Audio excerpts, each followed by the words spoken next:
Good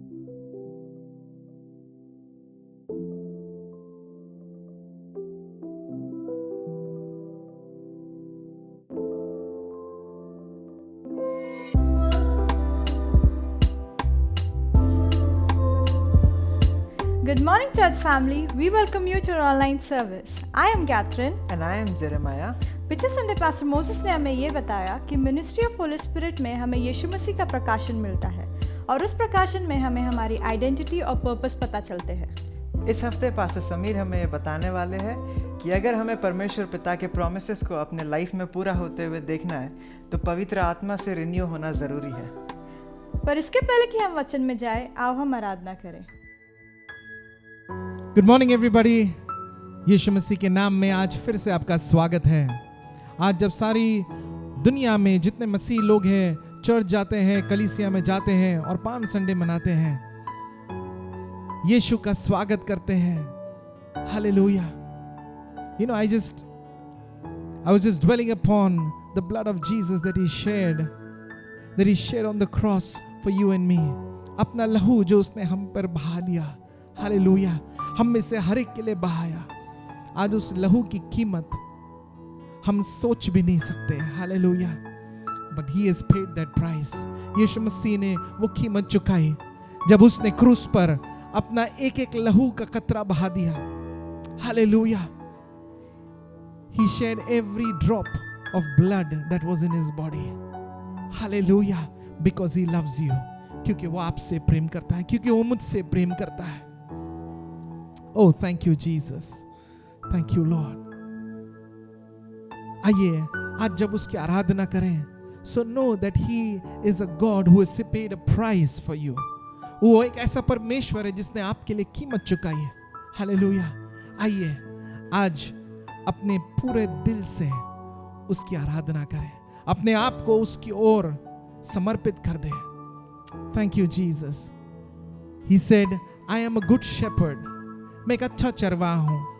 अगर आप अपनी जीवन की डोर उसके हाथों में दोगे, वो आपको कभी निराश नहीं करेगा। Hallelujah. You will never be disappointed when you give your life in the hands of Jesus. Today we sing of that living God, hallelujah, who came as a man 2000 years ago, lived as a man, died as a man, but rose up as the most high God. Hallelujah. The King of Kings and the Lord of Lords. उसके नाम के ऊपर और कोई नाम नहीं। Hallelujah. यीशु मसीह। आइए हम उसकी आराधना करेंगे। Thank you, Jesus. ताली बजाकर आनंद के साथ इस गीत को गाएंगे। यहोवा चरवाहा मेरा, कोई घटी मुझे नहीं है, हरी चराइयों में मुझे स्नेह से चराता वो है। यहोवा चरवाहा मेरा, कोई घटी मुझे नहीं है, हरी चराइयों में मुझे स्नेह से चलाता वो है। मृत्यु के अंधकार से मैं जो जाता था, प्रभु यीशु करुणा से तसल्ली मुझे दी है। मृत्यु के अंधकार से मैं जो जाता था, प्रभु यीशु करुणा से तसल्ली मुझे दी है। यहोवा चरवाहा मेरा, कोई घटी मुझे नहीं है, हरी चराइयों में मुझे स्नेह से चलाता वो है। शत्रुओं के सामने, शत्रुओं के सामने मेज को बिछाता है। प्रभु ने जो तैयार की, मन मेरा मगन है। शत्रुओं के सामने मेज को बिछाता है। प्रभु ने जो तैयार की, मन मेरा मगन है। यहोवा चरवाहा मेरा,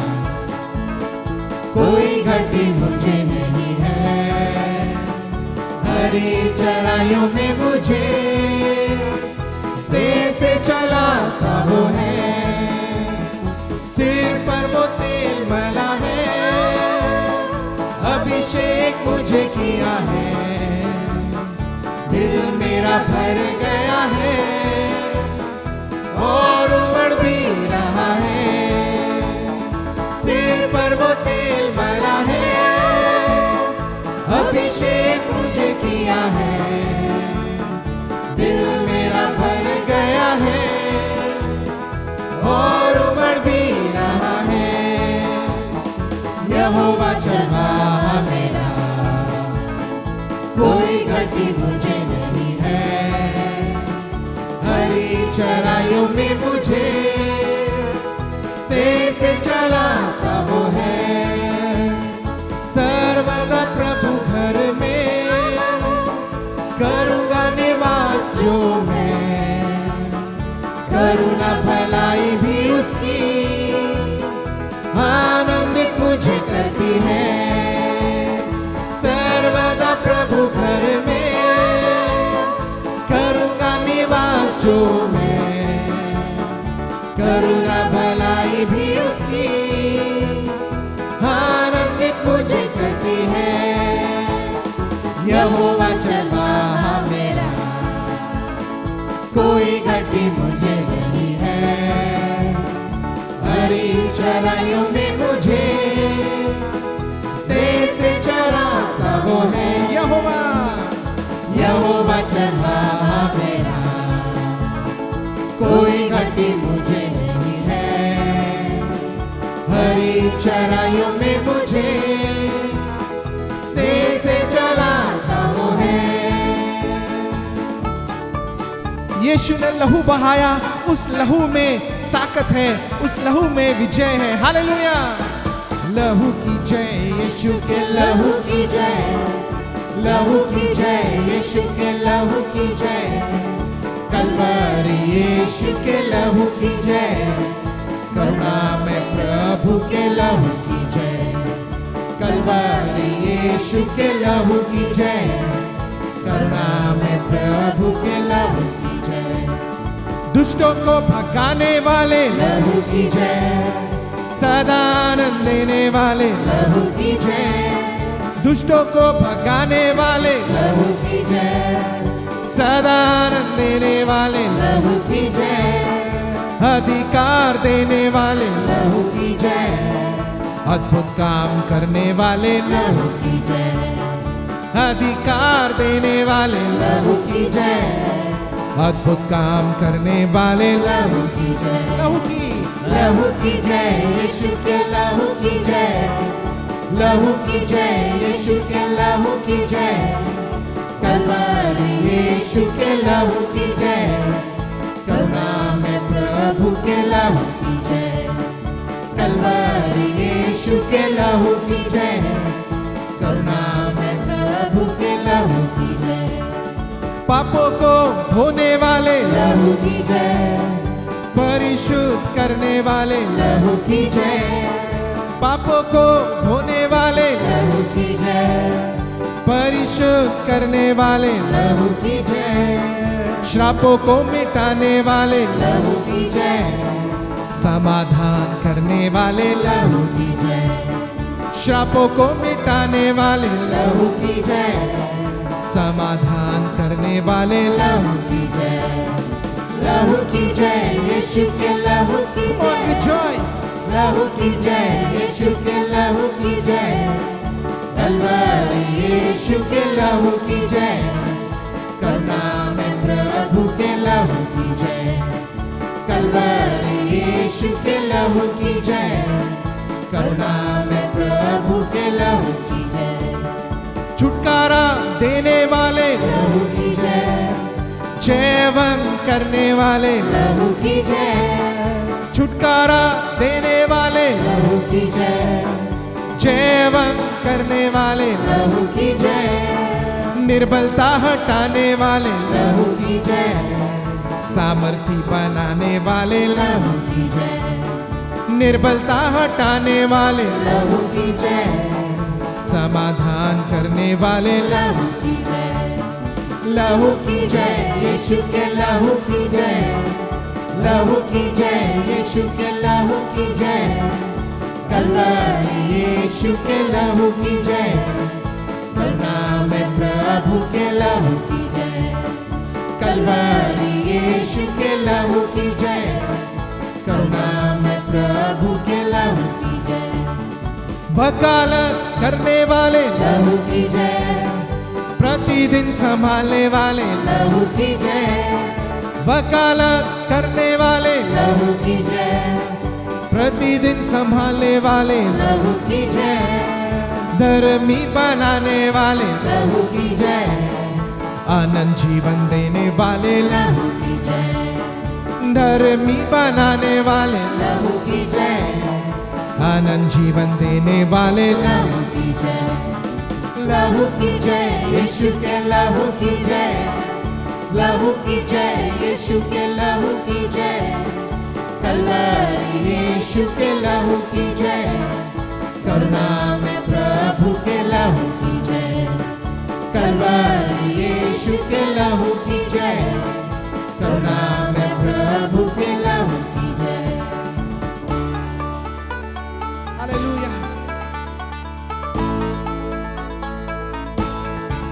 कैसे बताएं, कैसे दिखाएं जो है इस दिल में तेरे लिए, कोई ना जाने कोई ना माने, किया जो तूने मेरे लिए, मांगा जो मैंने मिल गया है, ढूंढा जिसे पाया उसे, देखो दरवाजे खुल गए, मेरी दुआएं सुन ली तूने, तारीफ तेरी होठों से मेरे, यीशु मसीह कैसे करूं रे गीत ये गाए या नाचे, जो भी चाहे करे पर, कैसे बताए कैसे दिखाए जो है इस दिल में तेरे लिए, कोई ना जाने कोई ना माने, किया जो तूने मेरे लिए। on rejoice in his love.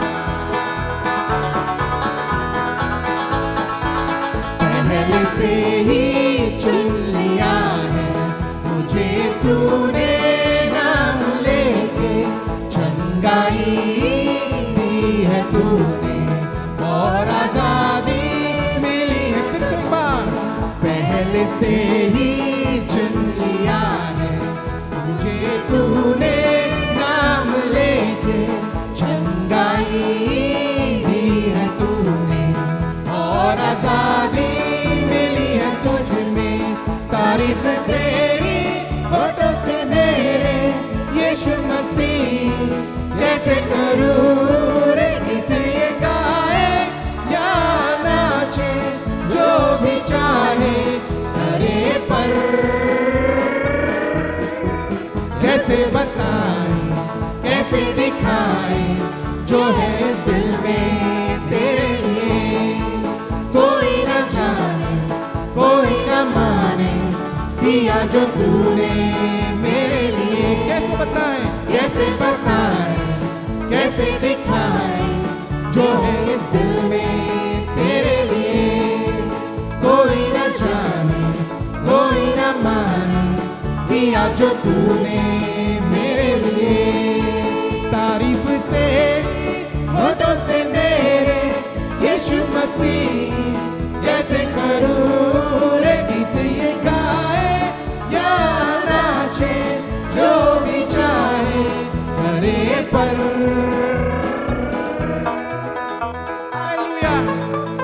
Thank you, Jesus.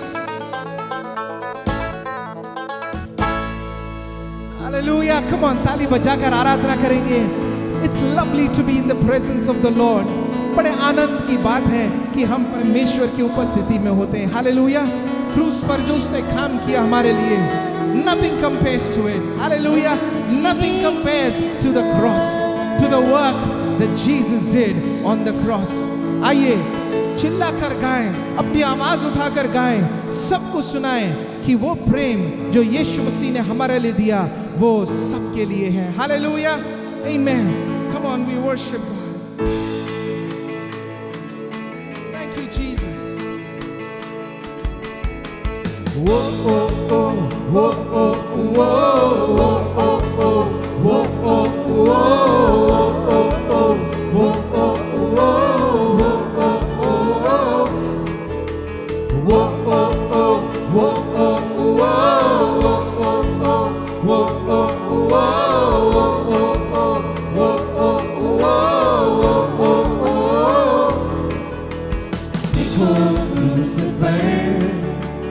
प्रेम की सजा उन्हें हाथों पर नाम मेरा लिखा। देखो क्रूस पर प्रेम की सजा उन्हें हाथों पर नाम मेरा लिखा। मुझसे प्रेम यीशु ने किया है, देकर प्राण प्रभु फिर से जी उठा है। मुझसे प्रेम यीशु ने किया है, देकर प्राण प्रभु फिर से जी उठा है। तो मैं चिल्ला कर गाऊंगा, सबको ये सुनाऊंगा, मुझे प्रेम ने है पाया। मेरा अतीत बीत गया, मुझको अजीज मिल गया, सब कुछ हो गया है नया। तो मैं चिल्ला कर गाऊंगा, सबको ये सुनाऊंगा, मुझे प्रेम ने है पाया। मेरा अतीत बीत गया, मुझको अजीज मिल गया, सब कुछ हो गया है नया। वो ओ ओ वो ओ वो ओ ओ वो ओ वो ओ ओ वो ओ महिमा महिमा में मैं निश्चित जाऊंगा, यीशु के संग में हरदम रहूंगा। come on by faith।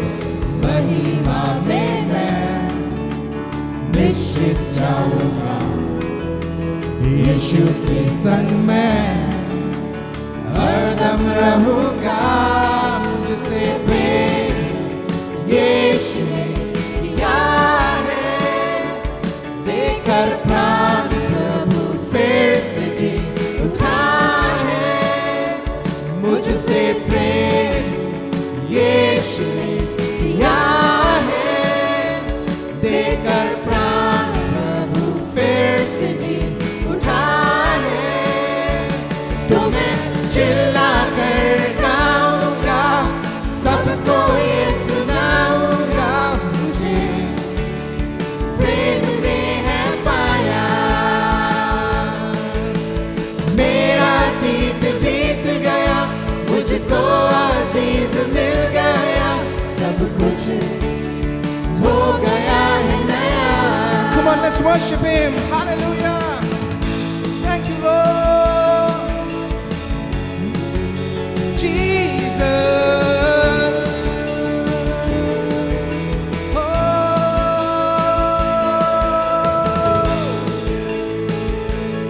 there is no one like you Lord। Yes, we praise your name.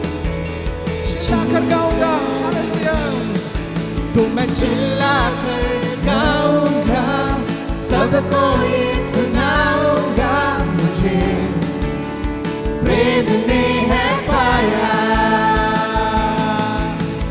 मेरा अतीत बीत गया, मुझको अजीज मिल गया, सब कुछ हो गया है नया। मेरा अतीत बीत गया, मेरा अतीत बीत गया,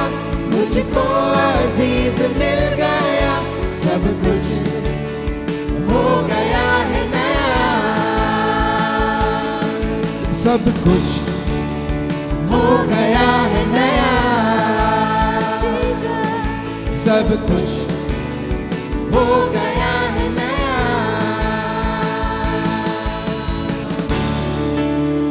हो गया है नया। Oh, you make all things new, Lord. हो गया नया। Thank you, Jesus.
Reveal yourself to this world today, oh God, that they may be able to see the beauty of your holiness.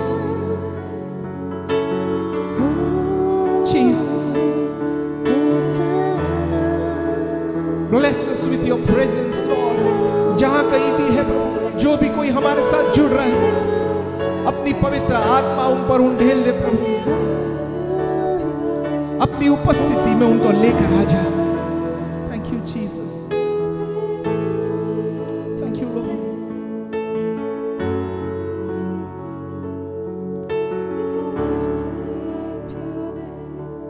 Thank you, Jesus.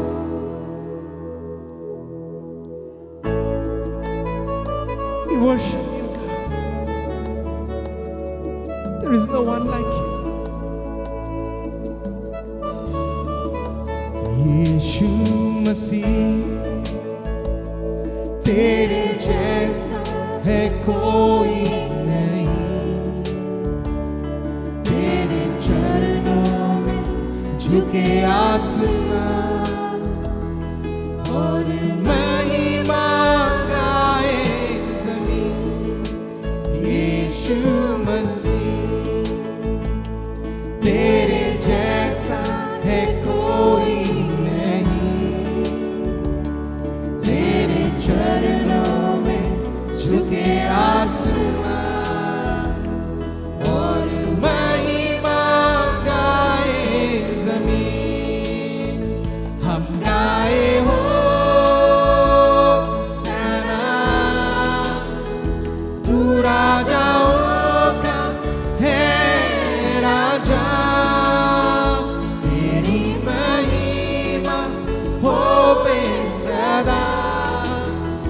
तू है प्रभु हमारा खुदा। Yes, Lord.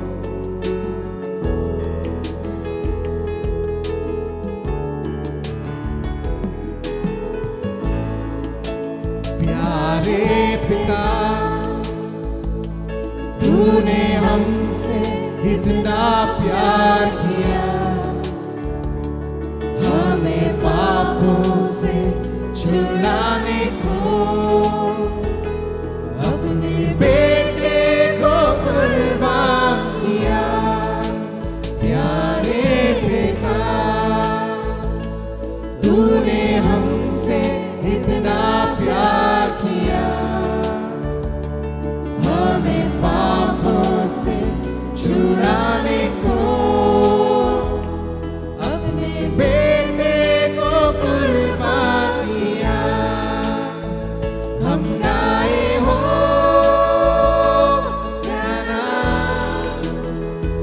तू राजाओं का है राजा, तेरी महिमा होवे सदा। तू है प्रभु हमारा खुदा, हम गाए हो सेना। तू राजाओं का है राजा, तेरी महिमा होवे सदा। तू है प्रभु हमारा खुदा। तूने कहा और तूने भेजा एक साथी नया, मेरे संग संग जो रहता सदा। हाँ वो तू है पवित्र आत्मा। तूने कहा और तूने भेजा एक साथी नया, मेरे संग संग जो रहता सदा। हाँ वो तू है पवित्र आत्मा। हम गाए हो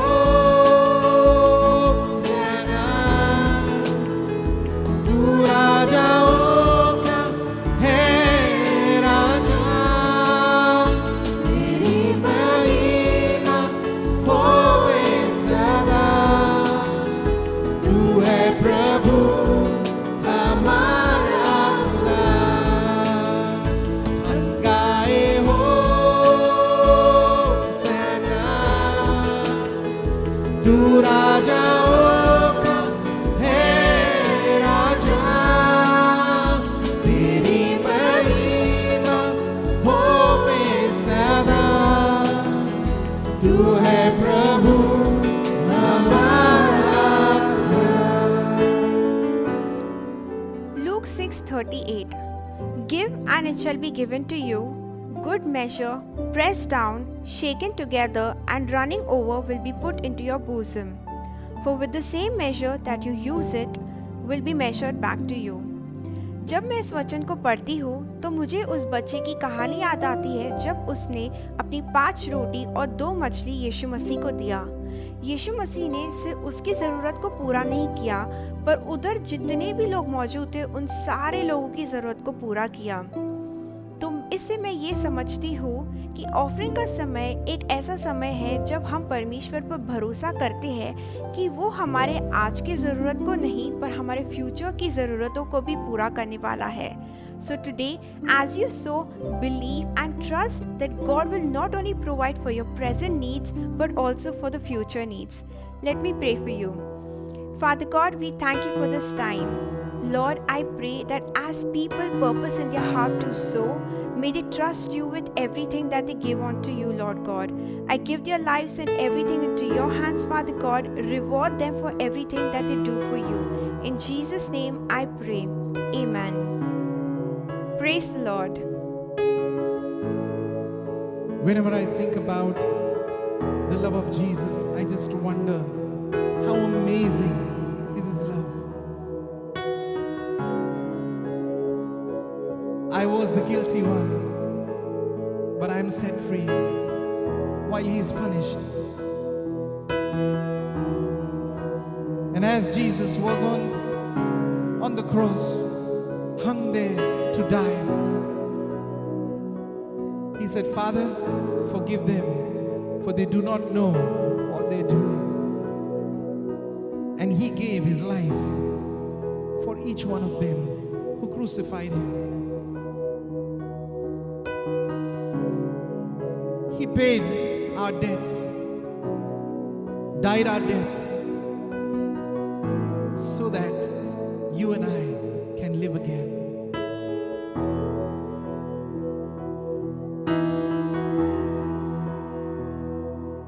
My Lord,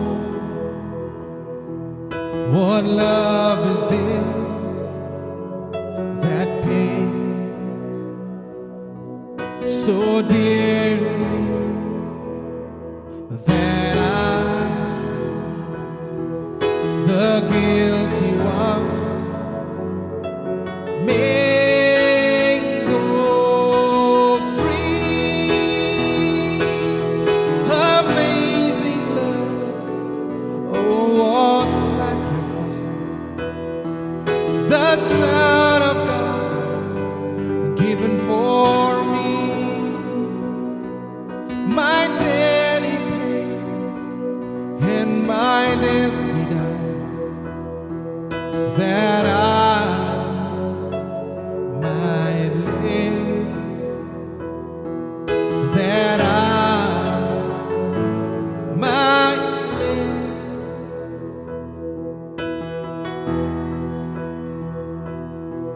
And so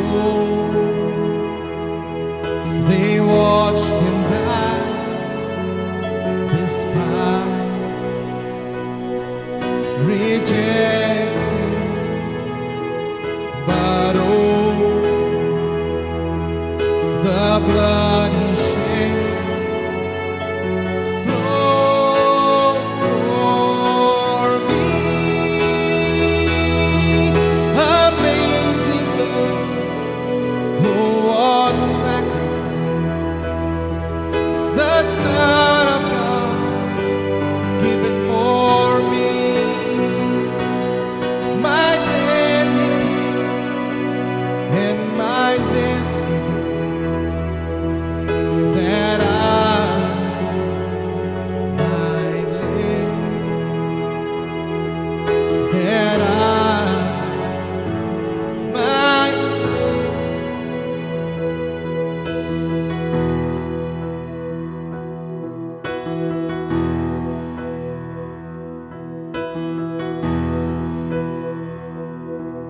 And now this love of Christ shall flow like rivers. Come wash your guilt away. Live again.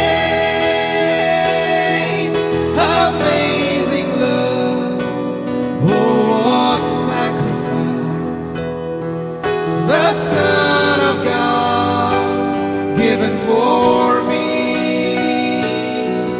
My daily pains and my death he dies, that I might live, that I might live, that I might live,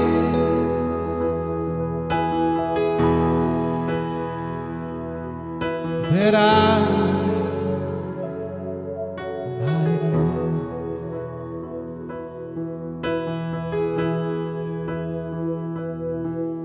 Amazing love,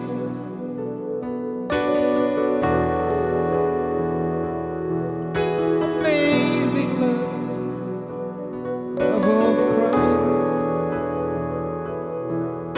amazing love,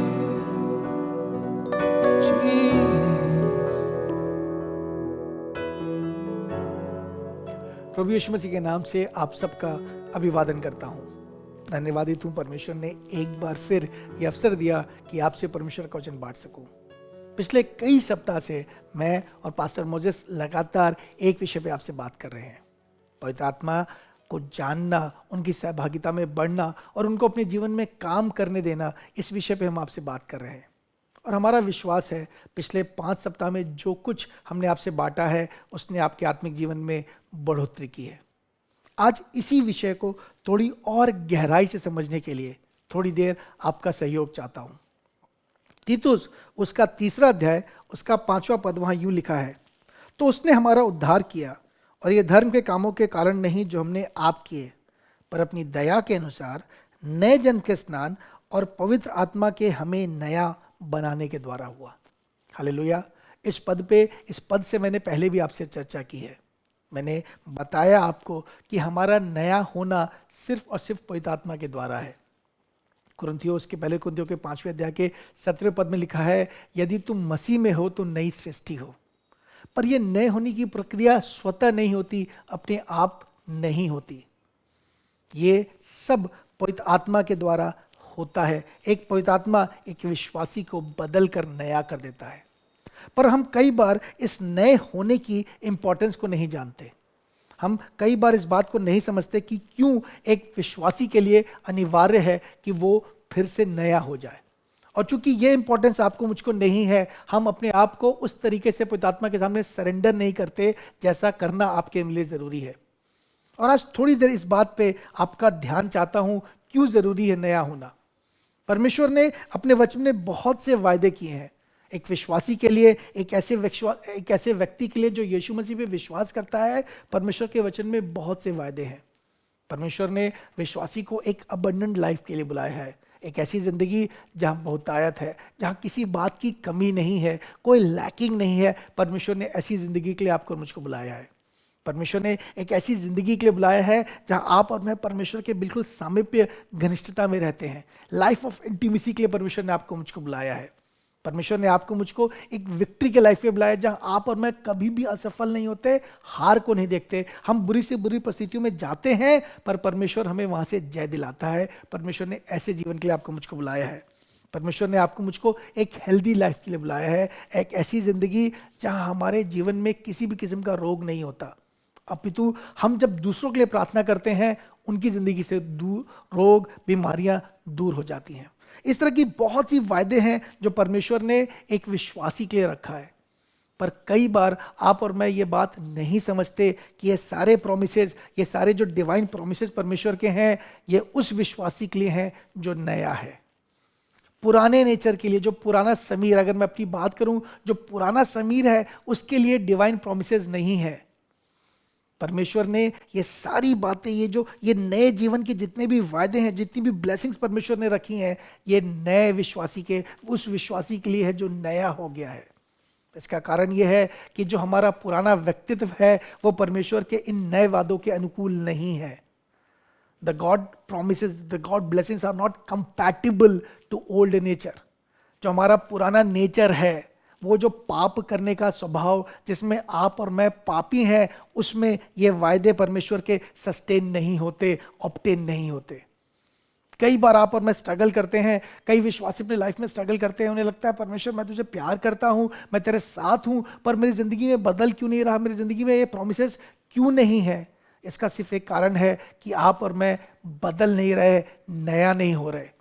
परमेश्वर ने, यीशु मसीह ने एक बात कही, मत्ती उसके 9वें अध्याय के 7वें पद में यीशु मसीह ने एक बात कही। वहाँ यूँ लिखा है, और नया दाखरस पुरानी मशकों में नहीं भरते, क्योंकि ऐसा करने से मशकें फट जाती हैं और दाखरस बह जाता है और मशकें नाश हो जाती हैं। परंतु नया दाखरस नई मशकों में भरते हैं और वो दोनों बची रहती हैं।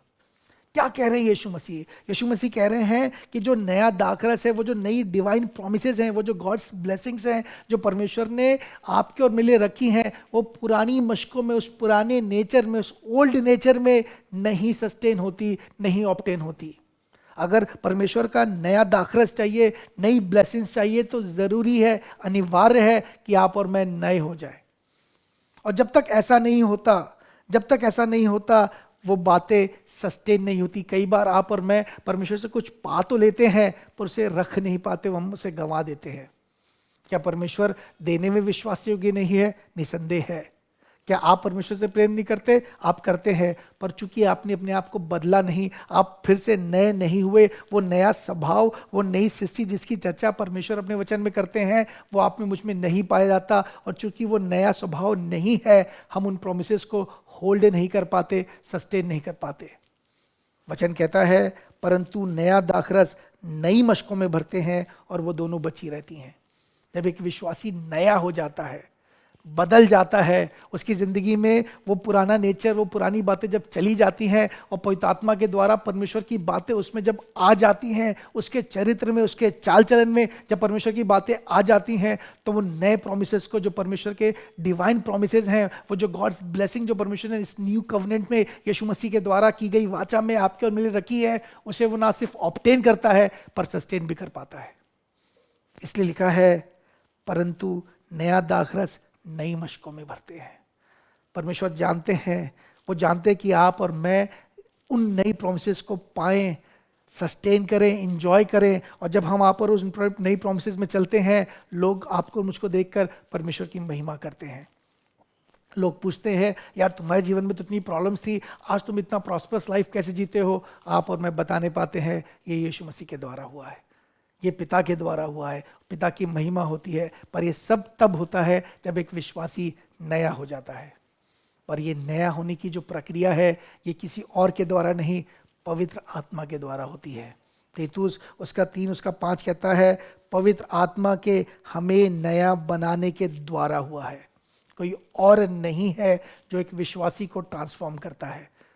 एक पुराने नेचर को, वो नेचर जहां आप पाप से लगाव करते थे, वहां से एक ऐसा नेचर जहां आप परमेश्वर से प्यार करते हैं, यह ट्रांसफॉर्मेशन सिर्फ और सिर्फ पवित्र आत्मा के द्वारा होता है। परमेश्वर के लोगों, आज थोड़ी देर मेरा प्रयास है कि आप इस बात को समझें, जानें कि आप उन सारी प्रोमिसेस को तब तक ऑब्टेन नहीं कर पाएंगे तब जब तक आप पवित्र आत्मा को अपने जीवन में काम नहीं करने दें। बहुत से लोग परमेश्वर में बढ़ना तो जाते हैं, लेकिन उन्हें ये पता नहीं ये बढ़ने की प्रक्रिया कैसे होती है। ये सब पवित्र आत्मा के द्वारा, आपको नया बनाने के द्वारा होता है।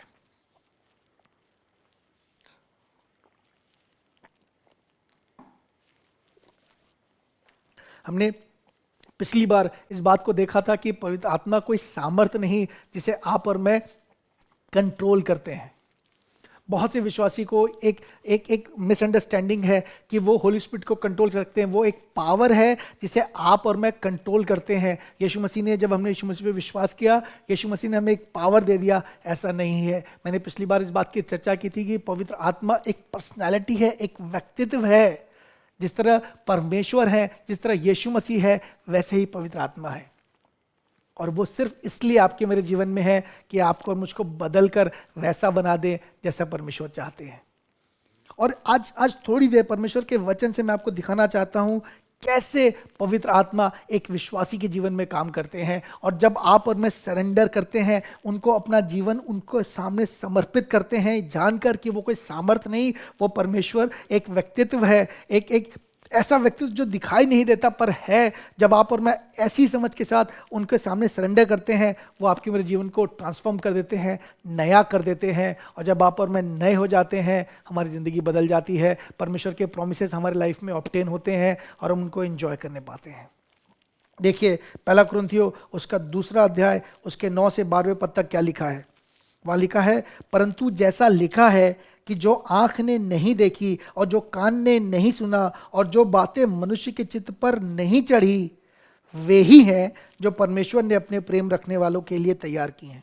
देखिए कितनी बड़ी बात। एक बड़ा कैनवस परमेश्वर इस समय आपके मेरे सामने रख रहे हैं। लिखा है, जो आँख ने नहीं देखी और कान ने नहीं सुना और जो बातें मनुष्य के चित्त पर नहीं चढ़ी, वे ही हैं जो परमेश्वर ने अपने प्रेम रखने वालों के लिए तैयार किए हैं। परमेश्वर ने हर एक इंडिविजुअल के लिए, आपके मेरे लिए, हर एक के लिए जो परमेश्वर से प्रेम करता है, कुछ प्लानिंग कर रखा है। और वो प्लानिंग कितनी बड़ी है, उसके लिए वचन कहता है, आपने वैसा कुछ नहीं देखा। जो खूबसूरत बातें, जो आशीषें परमेश्वर आपको देना चाहती हैं, जो परमेश्वर के मन में आपके लिए है, वो इतना है कि आपने वैसा कुछ देखा ही नहीं। ना सिर्फ आपने देखा नहीं, वचन कहता है कान ने नहीं सुना। परमेश्वर ने वो कुछ आपके लिए तैयार कर रहा है। परमेश्वर वैसी योजना परमेश्वर के हृदय में आपके लिए है जिसके विषय में जैसा कुछ आपने सुना ही नहीं। और आगे लिखा है, और जो बातें मनुष्य चित्त पे चढ़ी ही नहीं। आपने उन बातों की कल्पना तक नहीं की, परमेश्वर ने ऐसी बातें आपके लिए सोची हुई हैं। लेकिन आगे कहता है 10वां पद, परंतु परमेश्वर ने उनको अपने आत्मा के द्वारा हम पर प्रकट किया। हर एक विश्वासी के जीवन में परमेश्वर की एक योजना है। उसको आशीषित करने की परमेश्वर की योजना है, उसको इस्तेमाल करने के लिए परमेश्वर की योजना है, उसको सम्मानित करने के लिए परमेश्वर की योजना है। और वो योजना का स्तर इतना बड़ा है कि उस व्यक्ति ने अपने लिए वैसा कुछ कभी सोचा ही नहीं है। उसने कभी वो चीजें अपने लिए सोची नहीं, परमेश्वर ने इस स्तर पे उसके लिए योजना की है। पर वचन कहता है ये बात परमेश्वर ने अपने आत्मा के द्वारा हम पर प्रकट किया। बहुत से विश्वासी जब प्रभु में आते हैं, उनको ये नहीं पता परमेश्वर ने उनके लिए क्या रखा है, उनकी क्या डेस्टिनी है, परमेश्वर उनको कैसे इस्तेमाल करना चाहते हैं। बहुत से बिजनेसमैन नहीं जानते उनको बिजनेस कैसे करना है, बहुत से लोग ये नहीं जानते उसको कौन से जॉब के अप्लाई करना है। हर तरफ आप देखें अगर कन्फ्यूजन है तो उसका सिर्फ एक कारण है कि वो पवित्र आत्मा की सहभागिता में नहीं है। क्योंकि वचन कहता है परंतु परमेश्वर ने उनको अपने आत्मा के द्वारा हम पर प्रकट किया। अगर आपको आज तक ये बात प्रकट नहीं हो पाई, परमेश्वर ने उस नए जीवन में आपके लिए क्या रखा है, उस नए हो जाने के बाद परमेश्वर ने किस किस्म की आशीषें आपके लिए रखी हैं, किस किस्म का सम्मान रखा है, कैसे परमेश्वर आपको इस्तेमाल करना चाहता है, अगर ये बातें आप पे प्रकट नहीं हुई तो उसका सिर्फ एक कारण है कि आप परमेश्वर के उस आत्मा के करीब नहीं गए, उसकी घनिष्ठता में उसके सामने समर्पित होकर नहीं गए, जिसको सब पता है। वचन स्पष्टता से कहता है परमेश्वर ने उनको अपने आत्मा के द्वारा हम पर प्रकट किया, क्योंकि आत्मा सब बातें वरन परमेश्वर की गूढ़ बातें भी जांचता है। जो पवित्र आत्मा जिनके सामने समर्पण करने की बात मैं आपसे कर रहा हूं, ये आपके मेरे बारे में सब कुछ जानते हैं। परमेश्वर के हृदय में आपके और मेरे लिए क्या है पवित्र आत्मा को पता है। पर अगर आज आप और मैं कंफ्यूज हैं, आप और मैं स्ट्रगल कर रहे हैं, हमें बहुत फ्यूचर को लेके एक अनसर्टेनिटी की फीलिंग है, हमें नहीं समझ में आ रहा परमेश्वर तूने मेरे लिए क्या रखा है, तो एक काम कीजिए, परमेश्वर की आत्मा के पास आइए। उन्हें सब पता है। वचन कहता है क्योंकि आत्मा सब बातें वरन परमेश्वर की गूढ़ बातें भी जांचता है। सब बातें, वो हर प्लानिंग जो परमेश्वर के मन में आपके लिए है, परमेश्वर ने आपके लिए रखा है। पर वो सारी बातें सिर्फ एक व्यक्ति जानता है, परमेश्वर का आत्मा। आगे 11वां पद कहता है मनुष्यों में कौन किसी मनुष्य की बातें जानता है, केवल मनुष्य का आत्मा जो उसमें है, वैसे ही परमेश्वर की बातें कोई नहीं जानता, केवल परमेश्वर का आत्मा। स्पष्टता है, एक ही बात परमेश्वर 2 बार रिपीट हो रहा है यहाँ पे। परमेश्वर का आत्मा सारी बातें, वो सारी प्लानिंग जो एक विश्वासी के लिए है, परमेश्वर ने अपनी आत्मा को बता रखा है। दूसरे तरीके से अगर एक विश्वासी को ये जानना है उसके लिए परमेश्वर के मन में क्या है, परमेश्वर ने कौन सी योजना रखी है, तो उसके पास एक व्यक्ति है जिसके पास वो जाए है, वो है परमेश्वर का आत्मा। उनको सब पता है। 12वां पद बहुत इंपॉर्टेंट है, वहां लिखा है परंतु हमने संसार का आत्मा नहीं परंतु वह आत्मा पाया है जो परमेश्वर की ओर से है, कि हम उन बातों को जाने जो परमेश्वर ने हमें दी है। हालेलुया। देखिए ये किस तरह समराइज करता है 12वां पद, पिछले 3 पदों को समराइज करके कहता है परंतु हमने संसार का आत्मा नहीं परंतु वह आत्मा पाया है जो परमेश्वर की ओर से है, कि हम उन बातों को जाने जो परमेश्वर ने हमें दी है। आप जानना चाहते हैं परमेश्वर ने आपके लिए क्या रखा है, आपको क्या दे रखा है, भविष्य में परमेश्वर ने आपके लिए क्या क्या रखा है, तो एक काम कीजिए, परमेश्वर की आत्मा के पास जाइए। बहुत बार जब किसी कलीसिया में कोई प्रॉफिट आते हैं, मैंने ये देखा है, एक समय मैं भी ऐसा ही था। संभवतः कई बार ये चीज़ें मेरे साथ आज भी होती हैं, मैं इनकार नहीं करूंगा, लेकिन एक चर्च में जब एक बार कोई प्रॉफिट आता है, वो किसी पे हाथ रख के भविष्यवाणी करता है और उसकी फ्यूचर की बातें करता है, तो आप और मैं भी एक्साइटेड हो जाते हैं। हमारा भी मन करता है कि ये मेरे ऊपर हाथ रखकर मुझे भी भविष्य में बताए क्या होने वाला है। ईमानदारी से अगर आप सोचिए, ऐसा ऑलमोस्ट सबके साथ होता है। हम चाहते हैं वो प्रॉफिट आकर मुझे बता दे फ्यूचर में परमेश्वर ने मेरे लिए क्या रखा है। पर आज मैं आपको एक उससे उत्तम बात बता रहा हूं। वो प्रॉफिट जिसकी अगुवाई में होकर जिससे वो इंफॉर्मेशन लेता है, वो परमेश्वर का आत्मा है। अगली बार आपकी कलीसिया में कोई प्रॉफिट आए तो इस बात को जानिए, समझिए, देखिए कि वो परमेश्वर का दास, वो भविष्यवक्ता उसी आत्मा से पाकर आपके लिए बता रहा है जो स्वतः आपके लिए उपलब्ध है। ये ऐसा है कि मेरे लिए एक चीज किसी व्यक्ति के पास है, पर उसको मैं डायरेक्ट अप्रोच करने के बजाय किसी और के थ्रू जाकर वही चीज ले रहा हूं। मैं बहुत एक्साइटेड हूं कोई और जाकर मुझे वो चीज लाकर दे दे, पर जब मेरे पास खुद ही उस व्यक्ति के पास जाकर वो लेने का एक्सेस है, तो मैं क्यों नहीं जाऊं। आज यह वचन स्पष्टता से बताता है कि परमेश्वर ने अपने आत्मा के द्वारा हम पर प्रकट किया है वो सब कुछ जो पिता के हृदय में आपके और मेरे लिए है। उस नए जीवन में जो कुछ परमेश्वर ने रखा है, जो जिम्मेवारी रखी है, जो सम्मान रखा है, जो कार्य रखा है, जो बहुतायत का जीवन रखा है, जो कुछ परमेश्वर ने रखा है वो आत्मा के पास आपके लिए इंफॉर्मेशन है। अगर आज की सुबह आपके मन में कुछ भी अपने फ्यूचर को लेके श्योरिटी नहीं है, गो टू होली स्पिरिट। परमेश्वर के आत्मा को सब कुछ पता है। और वचन 12वां पद ये कह के कंक्लूड करता है, हम उन बातों को जाने जो परमेश्वर ने हमें दी है। कैसे जानेंगे? पवित्र आत्मा के द्वारा। इस नए जीवन में, इस नए होने में पहली बात जो आपको मुझको जाननी है कि परमेश्वर ने आपके लिए क्या प्लान रखा है, और ये काम कोई और नहीं करता, सिर्फ परमेश्वर का आत्मा करता है। आगे देखेंगे प्रकाशित वाक्य उसका 2 अध्याय उसका 7वां पद देखिए। वचन कहता है, जिनके कान हो वह सुन ले कि आत्मा कलीसियाओं से क्या कहता है। जो जय पाए मैं उससे जीवन के पेड़ में से जो परमेश्वर के स्वर्गलोक में है फल खाने को दूंगा। 11वां पद कहता है, जिनके कान हो वह सुन ले आत्मा कलीसियाओं से क्या कहता है।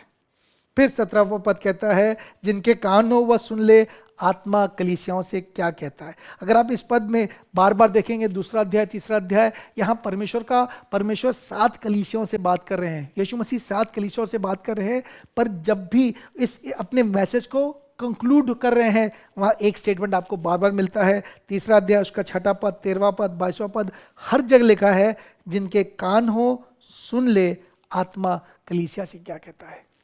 एक आत्मिक जीवन में हर स्टेप पर एक व्यक्ति है जो आपको मुझको गाइड करता है। सिर्फ एक है जिसको परमेश्वर ने एक कार्य दिया है जो आपको मुझको स्पिरिचुअल लाइफ में लीड कर सके, और वो पवित्र आत्मा है। इस व्यक्ति के लीडिंग, पवित्र आत्मा की लीडिंग के बिना आप और मैं आगे बढ़ ही नहीं सकते। वचन कहता है, देखिए यहां लिखा है, वो जिसके कान हो वह सुन ले कि आत्मा कलीसियाओं से क्या कहता है, और जो जय पाए उसको दूसरी मृत्यु से हानि नहीं होगी। 7वां पद कहता है, जो जय पाए मैं उसको जीवन के पेड़ में से जो परमेश्वर के स्वर्गलोक में है फल खाने को दूंगा। यीशु मसीह बात कर रहे हैं, बात यीशु मसीह कह रहे हैं, प्रॉमिस यीशु मसीह कह रहे हैं, लेकिन इनका एक एम्फेसिस है, जिसके कान हो वह सुन ले आत्मा कलीसियाओं से क्या कहता है। बहुत एक छिपी हुई बात है। 7 बार ये पद बार बार रिपीट हुआ है, जिसके कान हो वह सुन ले आत्मा कलीसियाओं से क्या कहता है। रिवॉर्ड यीशु मसीह दे रहे हैं, इन 7 कलीसियाओं को रिवॉर्ड यीशु मसीह दे रहे हैं, लेकिन कह रहे हैं सुनो आत्मा कलीसिया से क्या कहता है। सुनना, आत्मिक जीवन में जो सुनने का काम है वो पवित्र आत्मा से होता है। रिवॉर्ड यीशु मसीह की तरफ से है। यीशु मसीह ने 7 कलीसियाओं को अलग अलग रिवॉर्ड रखे हैं। 7, इसके बहुत से इंटरप्रिटेशन में वहां नहीं जाऊंगा, ये 7 कलीसियां क्या रिप्रेजेंट करती हैं मैं वहां नहीं जाऊंगा, पर मैं एक बात बता रहा हूं, रिवॉर्ड परमेश्वर की ओर से है, यीशु मसीह की ओर से है, पर सुनना पवित्र आत्मा को है।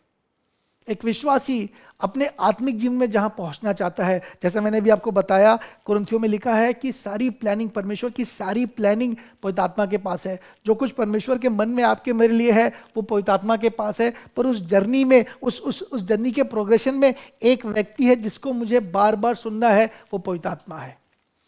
स्पष्टता से कहता है, सुन लो आत्मा कलीसियाओं से क्या कहता है। लगातार आपको जो भी परमेश्वर ने आपके लिए फ्यूचर में रखा है, जहां भी परमेश्वर चाहते हैं आप और जाए, जो भी परमेश्वर की योजनाएं आपके लिए उनके हृदय में है, वहां तक पहुंचाने के लिए जरूरी है कि आप और मैं सुने आत्मा कलीसियाओं से क्या कहता है। इसके बिना आप और मैं उस रिवॉर्ड को ऑब्टेन नहीं कर सकते जो परमेश्वर ने रखा है। हमने देखा परमेश्वर चाहते हैं आप और मैं नए हो जाएं।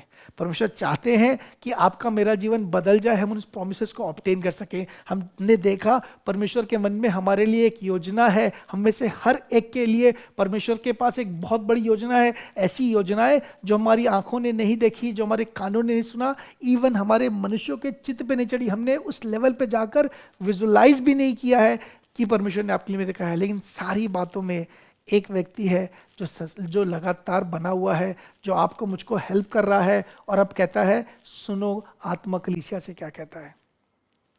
इस पूरी जर्नी में ज़रूरी है कि आप और मैं पवित्र आत्मा को अपना जीवन समर्पित कर दें। कहें पवित्र आत्मा, जिस तरह आपने कलीसियाओं के लिए कहा, मैं सुनता हूँ, मुझसे बात कीजिए। मुझे वहाँ जाना है जो परमेश्वर ने मेरे लिए रखा है। जो कुछ परमेश्वर ने मेरे लिए रखा है, मुझे वहाँ जाना है। और जब तक आप और मैं ये नहीं करेंगे, ये नहीं जानेंगे, जब तक आप और मैं समर्पित नहीं करेंगे, आप और मैं वहाँ तक नहीं पहुँच पाएंगे।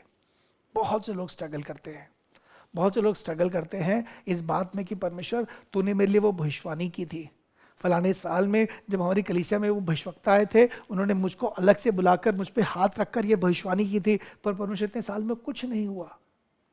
इसलिए नहीं हुआ मेरे भाई, मेरी बहन, आपके जीवन में एक कार्य इसलिए नहीं हो पाया क्योंकि आपने उसको कार्य करने नहीं दिया जो आपको इस भविष्यवाणी के लिए तैयार कर सके। परमेश्वर ने हाँ और आमीन से आपके लिए वो भविष्यवाणी भेजी थी। परमेश्वर के हृदय में ये था कि आप एक दिन उस बात को ऑब्टेन करें। परमेश्वर के मन में था कि एक दिन आप उस सेवकाई को करें। परमेश्वर के मन में आपके लिए बहुत सी अच्छी बातें थी, जिसमें से कुछ परमेश्वर ने उस दिन उस भविष्यवक्ता के द्वारा आपके जीवन पे प्रकट किया। पर जरूरी था जिस दिन आपने उस भविष्यवाणी को ऑब्टेन किया, उस दिन आप अपना जीवन समर्पित करते, पवित्र आत्मा के पास जाते हो, कहते पवित्र आत्मा मुझे उस भविष्यवाणी के लिए तैयार कीजिए। जिस व्यक्ति ने अपने आप को पवित्र आत्मा के सामने रख दिया, कहा मुझे तैयार कीजिए, उनमें से शायद ही कोई ऐसा होगा जिसने उस प्रॉमिसेस को ऑब्टेन ना किया हो। पर जिन्होंने सिर्फ भविष्यवाणी पाकर बहुत रिजॉइस किया और कहा अरे मेरे लिए तो इतनी बड़ी भविष्यवाणी हुई है, मुझे तो परमेश्वर ने ये कहा है, मैं ये पाने पे हूँ, मैं ये करने पर हूँ, वो इसी बात में खुश हुआ, पर उसने पवित्र आत्मा के पास जाकर अपने को सरेंडर नहीं किया, नहीं अलाउ किया होली स्पिरिट को बदलने के लिए। वो नया होने की प्रक्रिया उसके जीवन में नहीं हो पाई। वो आज भी मलाल कर रहा है और सोच रहा है परमेश्वर मेरे जीवन में भविष्यवाणी पूरी क्यों नहीं हुई। पर आज मैं जब इन बातों से आपसे बांट रहा हूँ, जब आपसे इन बातों को शेयर कर रहा हूँ, मेरी ये प्रार्थना है कि आप इस बात को जाने समझे, उस भविष्यवाणियों तक ले जाने के लिए आपका बदलना जरूरी है। और ये बदलने की प्रक्रिया तब होती है जब आप और मैं पवित्र आत्मा को अपने जीवन में काम करने देते हैं। मैं आपको और सरलता से बात समझाता हूं। परमेश्वर जब आपको मुझको कोई भविष्यवाणी देते हैं, कोई बात फ्यूचर की बताते हैं जो कुछ परमेश्वर के मन में आपके मेरे लिए है, तो परमेश्वर चाहते हैं उसके योग्य आप और मैं बन जाएं।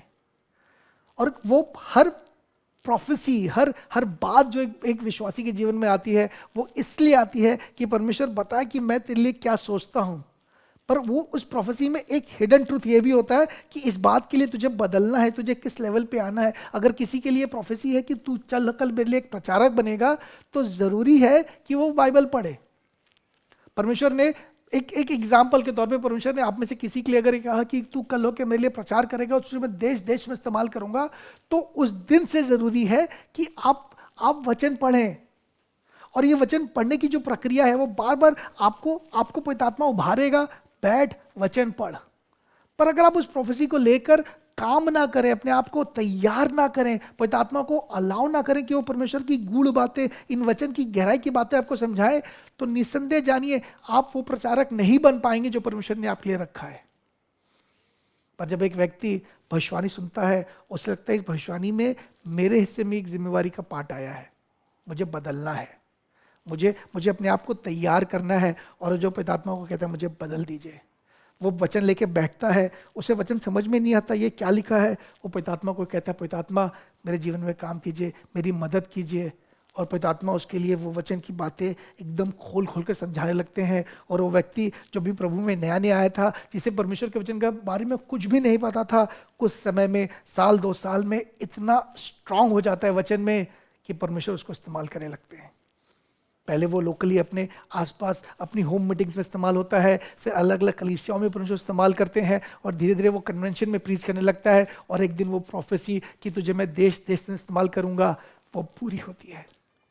पर ये सब तब होता है जब वो पवित्र आत्मा को सरेंडर करता है, जब वो वचन पढ़ने के लिए पहली बार उसके अंदर से एक अगुवाई आती है, वचन पढ़। वो बैठता है, सुनता है पवित्र आत्मा को और वचन पढ़ता है। बहुत से वायदे परमेश्वर ने आपसे और मुझसे किए हैं। परमेश्वर आप में से हर एक को एक उत्तम जीवन के लिए बुलाया है, एक ऐसे जीवन के लिए जो आपने नहीं सोचा। पर वहां तक जाने के लिए जरूरी है कि आप और मैं पवित्र आत्मा की सहभागिता में उनको सरेंडर करें। देखिए गलातियों उसका 4 अध्याय उसके पहले पद से पढ़ रहा हूं। मैं यह कहता हूं कि वारिस जब तक बालक है, यद्यपि सब वस्तुओं का स्वामी है, तो भी उसमें और दास में कुछ भेद नहीं। परंतु पिता के ठहराए हुए समय तक रक्षकों और भंडारियों के वश में रहता है। वैसे ही हम भी जब बालक थे तो संसार की आधी शिक्षा के वश में होकर दास बने हुए थे, परंतु जब समय पूरा हुआ तो परमेश्वर ने अपने पुत्र को भेजा जो स्त्री से जन्मा और व्यवस्था के अधीन हुआ, ताकि व्यवस्था के अधीनों को मोल लेकर छुड़ा ले और हमको ले पालक होने का पद मिले। और तुम जो पुत्र हो, इसलिए परमेश्वर ने अपने पुत्र की आत्मा को जो हे अब्बा हे पिता कहकर पुकारता है हमारे हृदय में भेजा है। हालेलुया। देखिए एक बात है जो पौलुस गलातियों की कलीसिया को कह रहे हैं। जिस तरह का हमने देखा पवित्र आत्मा हमें नया करता है, यहाँ पर पवित्र आत्मा का एक और कार्य विश्वासियों के जीवन में प्रकट हो रहा है। वचन कहता है, पहला पद कहता है, मैं तुमसे कहता हूँ वारिस जब तक बालक है, यद्यपि सब वस्तुओं को स्वामी है, तो भी उसमें और दास में कुछ भेद नहीं। आप और मैं जब तक मैच्योर नहीं हो जाते, जब तक एक मैच्योरिटी तक नहीं आते, तब तक आप में और दास में, जो वो लोग जो परमेश्वर के दास हैं, उनमें और हम में कोई फर्क नहीं है। वचन कहता है, लिखा है, यद्यपि वारिस सब वस्तुओं का स्वामी है। मतलब आपके और मेरे लिए सारी चीजें, सारी प्रोमिसेस रखी हुई है परमेश्वर ने, पर चूंकि आप और मैं मैच्योर नहीं है, आप और मैं उस संक्षिप्त तक नहीं पहुंचे जहां परमेश्वर आपको मुझको देखना चाहते हैं, आप और मैं उन चीजों को ऑब्टेन नहीं कर सकते। दूसरा पद कहता है, परंतु पिता के ठहराए हुए समय तक संरक्षकों और प्रबंधकों के वश में रहता है। कौन सा ठहराया हुआ समय है? वो समय जब तक आप और मैं पवित्र आत्मा से भर नहीं जाते, तब तक ये सारी वस्तुएं जिसके आप और मैं स्वामी तो हैं, एक विश्वासी के तौर पे ये चीज़ें आपको मुझको मिलनी तो चाहिए, पर चूंकि आप और मैं मैच्योरिटी में नहीं बढ़े, अब तक आप और मैं वहाँ नहीं पहुँचे जहाँ परमेश्वर चाहता है, ये समय, वो पवित्र आत्मा की सहभागिता समय जब तक नहीं आता, तब ये सारी चीज़ें हमारे लिए नहीं है और हम प्रबंधकों और संरक्षकों के वश में रहते हैं। और फिर आगे कहता है, पांचवा पद यीशु मसीह के बारे में कहता है, ताकि व्यवस्था के अधीनों को मोल लेकर छुड़ा ले और हमको ले पालक होने का पद मिले। जब यीशु मसीह आए और यीशु मसीह के आने के द्वारा जब वो जो बंधन था व्यवस्था का टूटा और आप और मैं ले पालक हो गए, अडॉप्ट कर लिए गए परमेश्वर के राज्य में। और छठा पद कहता है, और तुम जो पुत्र हो, इसलिए परमेश्वर ने अपने पुत्र के आत्मा को जो हे अब्बा हे पिता कहकर पुकारता है हमारे हृदयों में भेजा है। मैच्योरिटी तब आती है, एक स्पिरिचुअल मैच्योरिटी तब आती है एक विश्वासी के जीवन में, जब वो एक दास की जो मानसिकता है, दास की मानसिकता क्या है कि वो अपने स्वामी को प्रसन्न करना चाहता है, वो अपने स्वामी से हमेशा कुछ पाना चाहता है और वो हमेशा इसलिए कार्य करता है। पर एक पुत्र की मानसिकता ये है कि उसे पता है कि जो कुछ पिता का है वो उसका है। वो अपना जीवन पिता की महिमा के लिए जीता है, वो पिता से पाने के लिए नहीं जीता, क्योंकि उसे पता है कि पिता का सब कुछ मेरा है। और वो कभी भी इस माइंडसेट में नहीं रहता। और ये ट्रांसफॉर्मेशन एक विश्वासी के जीवन में तब आता है जब पवित्र आत्मा उसके जीवन में कार्य करता है। छठा पद कहता है, और तुम जो पुत्र हो, इसलिए परमेश्वर ने अपने पुत्र के आत्मा को जो हे अब्बा हे पिता कहकर पुकारता है हमारे हृदयों में भेजा है। इसलिए अब दास नहीं परंतु पुत्र हो। जब तक होली स्पिरिट आके हमारे अंदर ये ट्रांसफॉर्मेशन नहीं करता, आप और मैं जब सेव्ड हुए थे ना, आप और मैं परमेश्वर से डरते थे। हमें डूज और डोंट्स की लिस्ट थी, आप में और उस ओल्ड कवेनेंट के इस्राएलियों में कुछ फर्क नहीं था। आप हर काम डर के करते थे, अरे यार इस काम से मुझे कोई पनिशमेंट ना मिले और ये काम करूंगा तो मुझे रिवॉर्ड मिलेगा। ये माइंडसेट में आप और मैं जीते थे। पर जब होली स्पिरिट आपके मेरे हृदय में आए, जब आपने और मैंने पवित्र आत्मा को अपने जीवन में कार्य करने दिया, अब हम उस स्लेव माइंडसेट से निकल के एक बेटे के माइंडसेट में आ गए। अब हम पिता को खुश नहीं करना चाहते, अब हम जो कुछ करते हैं पिता की महिमा के लिए करते हैं। पर ये तब हुआ, छठा पद कहता है, उसने हमारे हृदयों में, इसलिए तुम जो पुत्र हो, इसलिए परमेश्वर ने अपने पुत्र के आत्मा को जो हे अब्बा हे पिता कहकर पुकारता है हमारे हृदयों में भेजा है। जब हमारे अंदर पवित्र आत्मा कार्य करता है, हम उस स्लेव माइंडसेट से निकल जाते हैं। और वचन कहता है, इसलिए अब तुम दास नहीं परंतु पुत्र हो, और जब पुत्र हो तो परमेश्वर के द्वारा वारिस भी हो। Now because you have come out of that slave mindset. बहुत से लोग मसीह में आज भी एक स्लेव माइंडसेट में जीते हैं। उन्होंने अब तक उनके जीवन का जो पूरा ऑब्जेक्टिविटी है, उनके उनके उनके एक बिलीवर के तौर पे उनकी लाइफ का जो पूरा ऑब्जेक्टिविटी वो ये है, वो पिता से कुछ पाले और पिता को खुश रखें और उनको पनिशमेंट ना मिले। वो कॉन्स्टेंटली इसी माइंडसेट में जीते हैं। वो जो कुछ करते हैं वो एक बनिए की तरह है जो लेन देन का जिंदगी जीता है। वो रिलेशनशिप में, उस बाप बेटे के रिलेशनशिप में है ही नहीं जिसके लिए उनको परमेश्वर ने बुलाया है। और ये इसलिए होता है कि उनके जीवन में अब तक पवित्र आत्मा ने कार्य नहीं किया। पर जब कोई विश्वासी पवित्र आत्मा के साथ चलने लगता है, उसकी सहभागिता में रहता है, पहली चीज उसके जीवन में ये होती है कि वो स्वतंत्र हो जाता है इस तरह की माइंडसेट से। वो ना पनिशमेंट से डरता है, ना वो रिवॉर्ड की लालसा करता है। वो जानता है कि वो पिता का है। उससे गलती हो भी जाती है तो वो परमेश्वर से भागता नहीं है। एक मेजर डिफरेंस अगर आपको बताऊं, अगर आप अपने आप को इवैल्यूएट करना चाहते हैं कि आप स्लेव माइंडसेट में हैं कि आप सनशिप के माइंडसेट में, एक बेटे के माइंडसेट में हैं, तो इसका बेस्ट एग्जांपल ये है, अगर आपसे कभी गलती हो जाए तो आप परमेश्वर से छिपते हैं या आप परमेश्वर के पास जाते हैं। अगर आपका मन आपको कचोटता है, आपको लगता है अब बाइबल उठाने में आपको शर्म आती है, प्रार्थना करने में आप हिचकते हैं, आपके अंदर आप परमेश्वर से दूर भागते हैं, तो निसंदेह आपके अंदर स्लेव माइंडसेट है। पर अगर आपके अंदर एक बेटे का माइंडसेट है, अगर आपके जीवन में पवित्र आत्मा ने कार्य किया है, तो निसंदेह आप जब गलती करेंगे आप दौड़कर पिता के पास जाएंगे। अपने वीकनेस में आप पिता के पास जाएंगे। पर यह ट्रांसफॉर्मेशन तब होता है जब आपके जीवन में पवित्र आत्मा काम करता है। विदाउट होली स्पिरिट आप संशिप को अपने जीवन में अनलॉक नहीं करते। पर जब एक विश्वासी पवित्र आत्मा को सरेंडर करता है, होली स्पिरिट को अपने जीवन में काम करने देता है, उस नए होने की प्रक्रिया में पवित्र आत्मा उसके जीवन में काम करने लगते हैं, जो पहली चीज पवित्र आत्मा करते हैं वो ये कि उसका जीवन बदल जाता है। वो इस स्लेव माइंडसेट से निकल के संशिप में आ जाता है। और जब वो संशिप में आता है तो वो पिता से डरता नहीं, पिता को प्यार करता है। देखिए आगे लिखा है, 7वां पद कहता है, इसलिए अब तू दास नहीं परंतु पुत्र है, और जब पुत्र हुआ तो परमेश्वर के द्वारा वारिस भी हुआ। अब वो वारिस हो गया, मतलब वो चीजें जो परमेश्वर ने उसके लिए रखी हैं, वो सारी ब्लेसिंग्स, वो सारे प्रोमिसेस जो परमेश्वर ने उसके लिए रखी हैं, वो उसको ऑब्टेन कर पाता है।